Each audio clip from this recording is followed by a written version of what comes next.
But one day you're meditating by the lake, watching the waves go up, watching the waves go down, thinking that's anicca. And one day you become so still that the lake vanishes. It's not there anymore. Neither is the land surrounding it with the trees or the sky above it. Everything has disappeared. And the lake is not supposed to do that. That is anicca. Things which you never thought could vanish now disappear. And you realize those things which were vanished, that's what you took to be permanent, even happiness, even a self. And you've never seen it before, because it's always been there. You've never seen it vanish. In the first jhana experience, your body vanishes, and with it the five senses. Not even a doctor understands the body, and a psychologist does not understand the five senses. They think they do, they've studied it, they've cut it up, just like the tadpole studied water in the lake. How can a doctor understand what the body is when they've been living in a body as far as they can remember? In the first jhana, your body has vanished. It's not there anymore. Your five senses have disappeared. Totally. Now, for the first time, you understand what this body and five senses really are. And unfortunately, you cannot, with all the knowledge, all the learning, all the hearing of Dhamma talks, everything else, you can't understand what this body is. Even if you can teach the Abhidhamma, you don't understand what these five senses of the body are until it vanishes in a jhana. And just like the tadpole becoming a frog, that is a very strange experience. The jhanas are like nothing you have experienced before. Like the frog would say to its friends, first time out of the lake, this is really nothing like I've experienced before. And something which you've never seen before has gone. That's how we understand what the five senses are. Number one, they can't be me. They've gone. Number two, even in the first jhana, it's so much bliss. Why? Because a whole heap of suffering has gone. Your five senses and your body. If you can understand that, you will no longer be interested in sex, in movies. Even the best sex is such pain compared to when all of the body vanishes. Watching a beautiful sunset, hearing Beethoven's Fifth from the Berlin Philharmonic, which is used to be one of the best, I don't know who is the best now. Things which are so incredibly powerful to your five senses. The highest happinesses and pleasures you can get with these five senses. Once the five senses vanish, just realize how much suffering, pain, irritation that is compared to when the five senses vanish. When you want to understand what dukkha is, how can you understand this body is dukkha when you don't really know what it is? It's always here for you. When it vanishes, you can't miss it. And anicca, dukkha, anatta, it's gone, it can't be me.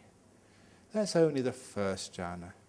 Five senses and body seen for what they truly are. Second jhana is, even the first jhana, some people can see. The second jhana, you can't mistake it. In the second jhana, the will has vanished. You can't do anything anymore. You can't choose to come out of the jhanas. You can't make any decision to watch this or watch that. Something which has always been there for you has totally disappeared. Cetana, will. Now the sankhara of will. The major sankhara is cetana, said the Buddha. That is no longer there. Now you may think you understand choice, will, cetana, but you've been surrounded by that like the fish has been surrounded by water. You cannot understand it. Yes, sometimes you exercise Chaitanya, sometimes you don't, but it's always there for you, to use or not to use, according to your Chaitanya. Now it's gone, vanished completely. That's one of the weirdest states to be in. You're stuck, peacefully, beautifully, happily, unable to move. Chaitanya has vanished. That's why the second jhana is called samadhija piti sukha. The happiness, the joy of stillness, real stillness, which you can't move if you even, well, you can't want to move. That's why you don't move. That's why you're incredibly, perfectly still. That is actually the perfection of samadhi.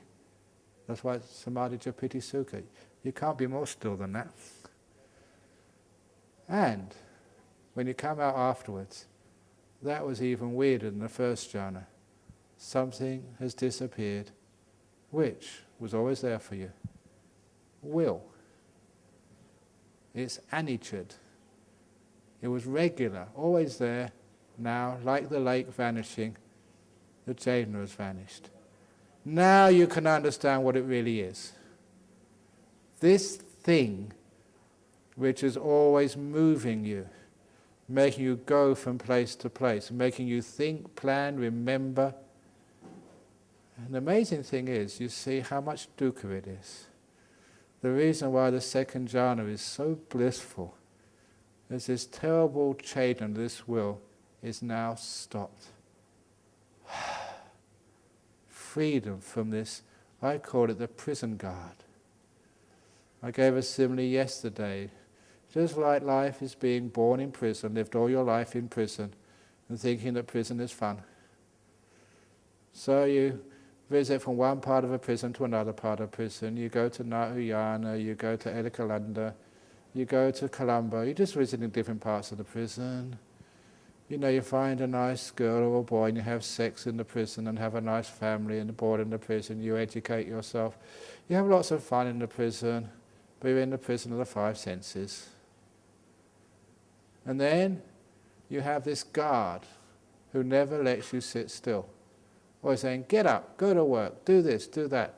Come on, go and learn jhanas, go and learn abhidharma, go and become a monk, go home and teach the Dhamma, go and write a book, go and organize a retreat with Ajahn Brahmavamso, go and do something. Have you noticed just how much that will never allows you any peace at all? But you think your will is your friend, it's your cherished possession. That's actually one of the most important things you think you are. I am the one who decides to meditate. I am the one who decides to come here. I am the one who decides to put my hand up and ask a question. I decide what I eat. I decide where I go. Is it you making those decisions? Where does all your choice come from? Of course, you've read many times, the Buddha said, the sankhara anatta. The sankhara, the will, is not yours. How many times have you read that? But you don't believe it, do you? You can't, because you haven't seen it. That will has to vanish. And then you understand what it is. In the second jhana afterwards, that blows you away big time. Never again, unless you're really dumb and can't see it, but if you're in the second jhana long enough, you can't miss it. Never again will you ever think that you're in charge of what you do. Basically, it's not your fault. It's also, you didn't do it. That's why I keep saying, I give Dhamma talks. I'm totally out of control. It's not Ajahn Brahm teaches the Dhamma. I've been totally conditioned. I teach because Ajahn Chah conditioned me. But I say, why do I say the things I do? The jokes, they were conditioned by my father. He would always tell terrible jokes. So I remember when I first gave a talk like this, over in my monastery in Perth, someone gave it the title, Why Ajahn Brahm Tells Silly Jokes. It's not my fault. It's not my Chaitanya. I was conditioned like that by my father who tells silly jokes. So it just conditioned my will. I got no choice. I had to tell silly jokes. Why do I teach the Dhamma? Not my fault. Ajahn Chah brainwashed me to teach like this. Not my fault. If I teach, with similes and examples, with jokes, with lively talks, please, Venerable Metawihari, never praise me. It's not my fault I teach like this. I learned this from Ajahn Chah. He brainwashed me. And his teacher brainwashed him, Ajahn Mun. And Ajahn Mun's teacher brainwashed him. And you go right back, it was the Buddha. He started all of this. So if I teach the Dhamma, I blame the Buddha. It's nothing to do with me. It's not my will. It's totally conditioned. So number one, you see that you aren't the one who makes all these choices. That's fascinating. Can you believe that? No way. After second jhana or third, fourth, you see that so clearly. And also you see this will is so much suffering. Choice. People actually, psychologists have proved this. Olden days, when I was a young man, I'd go into a shop. It was so easy to shop, there's hardly any choice. Even if you want to buy some tea, only about 2 or 3 different types of tea, and that's all you could buy. It was so easy, just buy it and just go. Nowadays, there's how many different estate teas can you get in Sri Lanka? And then you've got oolong tea, you've got lapsang souchong, you've got green tea, you've got peppermint tea, you've got fusion tea. There's whole shelves of tea in the supermarket. That choice sucks. It's so much suffering, choice. Psychologists have seen that.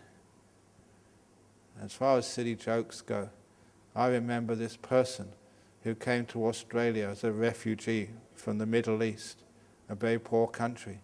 And he went into the supermarket and saw they had potato powder. This little powder you can buy in the supermarket, you just add hot water and you get mashed potatoes. Now mashed potato powder, I'm sure they've got that in the shops in Sri Lanka, mashed potato powder, just add water and you get mashed potato. In other part of the supermarket, milk powder. He said in the old country he had to actually grow potatoes and actually dig them up from the ground and peel them and boil them and mash them to get mashed potatoes. Here in the West you just get powder and you make it. Milk powder. Just add water and you get milk. You have that in Sri Lanka, I've seen it many times. Said in the old country you had to get a cow, milk it and then you get the milk. Another place, so instant egg. You can get like powdered egg, add water and you can make yourself an omelette. But what really surprised him when he went to another part of the supermarket and saw baby powder. In the old country you had to have a wife, have sex and wait for 9 months to get a baby. So if you're sinhala, you have to explain that afterwards. That's why I tell bad jokes. It's not me, it's my father said things like that. Now, this is when you find out what the will is. Nothing to do with me. And you also find out when you don't have any will at all, the bliss of the second jhana, the will has been suppressed, disappeared. That is so much happiness because the will is suffering. It's not whether you will right or you will wrong. All will is a pain in the ass. It is suffering, it is dukkha. And of course you realize, it's vanished, that can't be me. When these things vanish, what really stands out is the anicca, dukkha, anatta. Which means never again will you take this will to be anything than an empty process not originating from this person called Ajahn Brahm. You know it is a great cause of suffering, which means that you can let this will go at any time, because it's just like, here we go again, a piece of shit. If I have a piece of shit on my hand after wiping my backside, I will wash it away straight away, as soon as I can. And for me, the will is like a piece of shit. I only have to use it when I have to. But if I have anything left when I start meditating, I wipe it off. I never keep it in meditation. I know how much suffering is. Instead, I let go, which means no will. Then you're peaceful, then you're free. People meditate and use their will thinking they can get jhanas. It's obvious when you see this. Will is a problem, not the solution. You let go of the will, jhanas happen. The path is, but no traveller on it is seen. Now also through the jhanas, the third, fourth jhana, especially arupas, they're fascinating because you know what's happening in the arupas? Your sixth sense, mano-vijnana, is vanishing. Bye-bye mind is disappearing. Even in the four jhanas, you can see your mind getting more and more thin. Consciousness is vanishing. Do you understand what the mind consciousness is? This thing which knows? How on earth can you understand it? Because it's always been there for you. Just like a fish in water. How can you understand what mind consciousness is? Abhidharma won't help you. Philosophy won't help you. When it starts to vanish, that helps you. When the fish goes out of water. Now, of course, the consciousness isn't vanishing totally. In that sense, when the tadpole becomes a frog and jumps out of the water, not all of the water has vanished. It's still wet on the outside of its body. But enough water has vanished to know what water is. Just like even in the jhanas. Enough of the consciousness, the mind consciousness, the citta, the mind, has vanished to understand what consciousness is. Number one, the less consciousness you have, the happier you are. That's why third jhana, something has disappeared. That part of mind consciousness called piti. It's fallen away. You've got less. And that's happier. Blissfully happier. When piti has disappeared.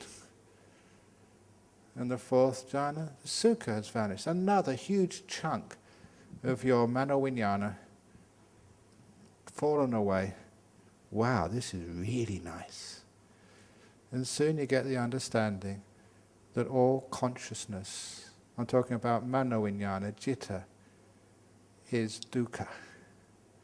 To know is to suffer. Can you accept that?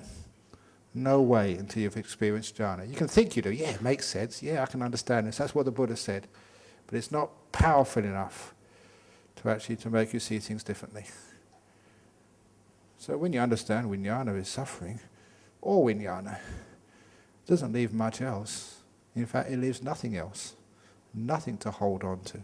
Nothing to take as not dukkha.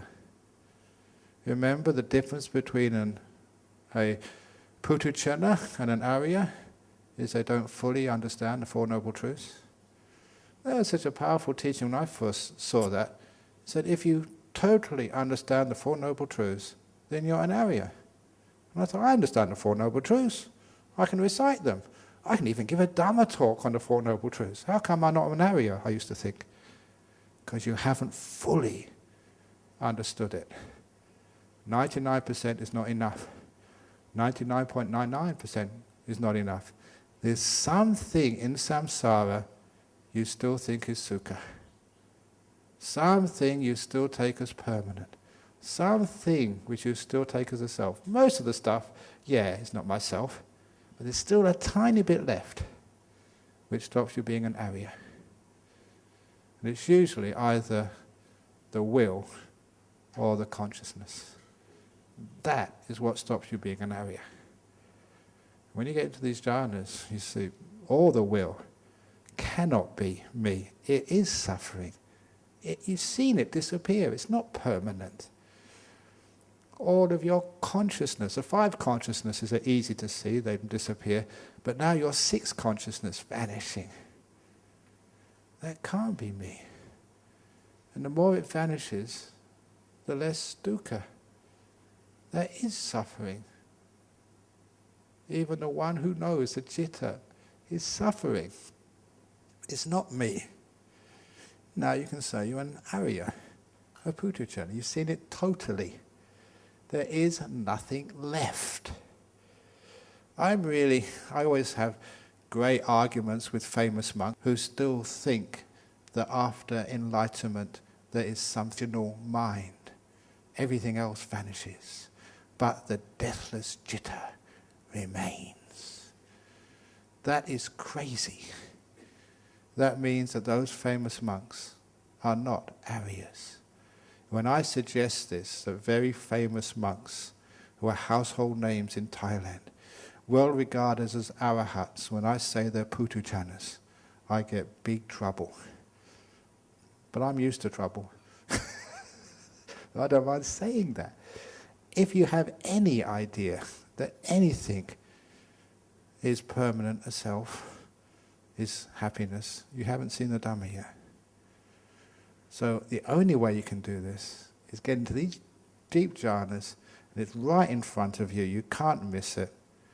Which is one of the reasons why people say, well, once you had a jhana, do you have to do vipassana then? You come out of jhana, okay, I'm now going to do vipassana. Remember, you don't do anything. There is no will which comes from you. There's will. What you take to be will is not under your control. You don't do vipassana. Vipassana does you. It just happens. You come into these states, you can't miss it. You see that these things, there is no me. I don't own consciousness. I don't own my will. Will just comes with its causes and conditions, dependent origination, that's all it is. There is no permanent entity in here. I've seen everything disappear. And also I've seen it so much suffering. To know vijnana is dukkha. Sankhara is dukkha. Not just some vijnana, all vijnana is dukkha. All sankharas, including Chaitanya will, is dukkha. So why do you celebrate that? So after a while, when you realize it's all dukkha, you're not going to cherish anything. Which means that you're going to let go of a bunch of suffering. You're going to get nibbida towards the five khandhas, towards the one who knows the citta, the will, everything. And that nibbida, which is a fascinating quality because it's negative. It's revulsion, I call it. I call it samsara's ejection seat. The whole of samsara unravels, and then you don't get reborn again. There's nothing to get reborn. There's no reason to get reborn again. Why do you want to get reborn again? More suffering. Just like the Buddha said, if someone falls in a pile of shit and somebody drags them out, they'll never go back into that shit again. Once you've been dragged out, no way will you ever get reborn again. Just like diving into a pile of shit. Would any of you like to do that? But if you think it's not shit, it's beautiful, fragrant stuff, then of course you'll dive back in again. That's one of the reasons I'm going to finish off with one of my favourite little funny stories before I have the questions. At the end of my first book, Opening the Door of Your Heart, I mentioned this wonderful story of these two monks. And they both died. One got reborn. The other one got reborn as a worm in a pile of shit, a pile of cow dung. And the monk was reborn in the heaven realm, enjoying himself. He thought, where's my friend? When we were monks before, we spent so much time together. He was my best friend. I wonder where he's been reborn. And having been reborn in the heaven realms, you have a few psychic powers. So he looked around all the heaven realms, couldn't find his friend there. Went into the human realm, because the human realm is a good birth. So he thought, my friend may have been reborn as a human being. Couldn't find his friend anywhere in the human realm. Oh, surely he hasn't been reborn as an animal. And they searched all the animal realm, couldn't find his friend. Surely not one of those lower animals. And there the Deva found his friend, reborn as a worm in a pile of cow dung. If that was your friend, you'd always go and help them. So the Deva appeared in front of the pile of dung and called out to his friend the worm, hey worm, come out. In our previous lives we were monks together. Because of some bad karma I don't know, you've been reborn in this pile of shit. I've been reborn in heaven. Come on, I can take you out. And at that the worm said, wait a moment. What is this heaven realm like? is there any dung up in heaven? Any cow shit? I said, of course not. You don't have dung and feces in heaven. If you ever get reborn in the heaven realms, there's no toilets because you don't do any of that sort of stuff. You don't have to queue up for the toilet like you do here. Do devas have to go into the toilet? That's a nice question for some thesis at university. He said, no, there's no such stuff over there. So the worm said, if there's no dung up there, I'm not going. Because that was the worm's food. He loved dung. He ate dung. It was his home. He said, dung is fragrant, dung is delicious. No dung, I'm not going. And the Deva thought, look, this guy is attached to his dung. If I could only take him up to heaven and show him what it's like, he would never want to go back to his pile of shit again. So the Deva decided to try and grab hold of the worm, pull him out of the pile of shit and show him heaven. But because the worm did not want to go, and because, if you're in a pile of dung, you got all this slimy stuff all over you. So when he tried to pull him out, the worm wriggled and escaped, slithered away, and went deep in the pile of dung. Now the friendship is so strong. This heavenly being, not a human being, a heavenly being, so refined, put his hand right into the center of that shit to find his friend and pull him out. Just what you do for friendship is incredible. Many, many times the heavenly being tried to pull the worm out of the pile of shit. But because the worm didn't want to go, would always escape and go deeper into the dung. Till eventually the heavenly being had to leave the worm to his pile of dung. This morning, I've been trying to pull you out of your pile of shit. But you don't want to go, do you? Every time I almost get you out, you escape and wriggle back in again. That's so true. Every time I try to get you into jhanas, you always wriggle back in again to your old pile of shit. Why? Because you think this body and the five senses are fragrant. It's nice and warm. It's my food. I love this body. I love the will. I love being I want to know. So every time you try and pull you out, you wriggle back in again. But my job is just to pull you out far enough. You see what jhanas are. Jeepers, this monk was right. I've been living in shit all my life, and I thought it was fragrant. I thought all these beautiful girls were fragrant. They are shit. I thought these guys, sex, movies, whatever, was wonderful. They're not. They are shit.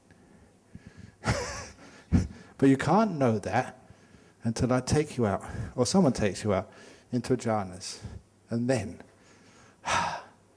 you can be free. Please excuse me for using such gross words, but samsara is gross.